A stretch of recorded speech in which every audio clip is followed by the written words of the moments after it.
ആര്യയുടെ രഹസ്യമൊഴി മജിസ്ട്രേറ്റിന് മുന്നിൽ രേഖപ്പെടുത്തും. ഡ്രൈവർ യദുവിനെതിരായ ലൈംഗിക അധിക്ഷേപ കേസിലാണ് മൊഴി രേഖപ്പെടുത്തുന്നത്.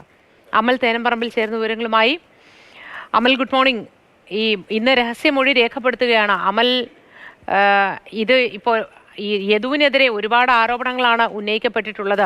ലൈംഗിക അധിക്ഷേപം, അങ്ങനെ ആ തരത്തിലൊരു ആംഗ്യം കാണിച്ചു എന്ന നിലപാടിൽ തന്നെ ഇപ്പോഴും മേയർ ആര്യ രാജേന്ദ്രൻ ഉറച്ചു നിൽക്കുന്നുണ്ട്. പക്ഷേ എന്നാൽ അതിന് സപ്പോർട്ടീവായ അല്ലെങ്കിൽ അതിന് പിന്തുണ കൊടുക്കുന്ന തരത്തിലുള്ള ഈ തെളിവുകളൊന്നും ലഭിച്ചിട്ടുമില്ല. അപ്പോൾ എന്തായിരിക്കും ഈ കേസിന്റെ മുന്നോട്ടുള്ളൊരു ഗതി? ആര്യയും കുടുംബവും വാഹനത്തിൽ സഞ്ചരിക്കുന്നതിനിടെയാണ് ഇത്തരമൊരു സംഭവം ഉണ്ടായത്.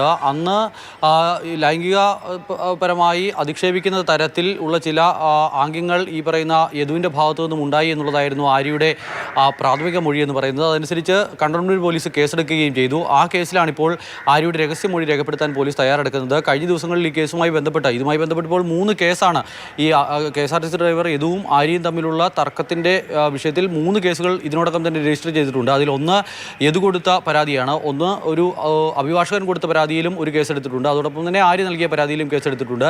ഈ കേസുകളുമായി ബന്ധപ്പെട്ട് കണ്ടോൺമെൻറ് പോലീസ് വിശദമായ പരിശോധനകൾ പലയിടത്തും നടത്തി വരികയാണ്. ഇന്നലെയും ചില നിർണായകമായ പരിശോധനകൾ പലയിടങ്ങളിലായി ഇതുമായി ബന്ധപ്പെട്ട് നടന്നിരുന്നു. മെമ്മറി കാർഡ് കാണാതെ പോയതുമായി ബന്ധപ്പെട്ട് അടക്കമുള്ള വിഷയം നിലനിൽക്കുന്നുണ്ട്. ആര്യയുടെ രഹസ്യമൊഴി എന്തായാലും ഈ കേസിൽ നിർണായകമായി മാറുമെന്ന കാര്യത്തിൽ സംശയം വേണ്ട. പ്രത്യേകിച്ചും ലൈംഗിക അധിക്ഷേപം ഉണ്ടായി എന്നുള്ളതാണ് ആര്യയുടെ പരാതി. അപ്പോൾ ആര്യയും ആര്യയുടെ സഹോദരൻ്റെ ഭാര്യയും അടക്കം ആ കാറിലുണ്ടായിരുന്നു. ആ സമയത്താണ് ഇത്തരമൊരു ലൈംഗിക അധിക്ഷേപം ഈ യദുവിൻ്റെ ഭാഗത്തു നിന്നും ഉണ്ടായി എന്ന് പറയുന്നത്. അപ്പോൾ സ്വാഭാവികമായും ആര്യ പറയുന്ന മൊഴി നിർണായകമായി മാറും.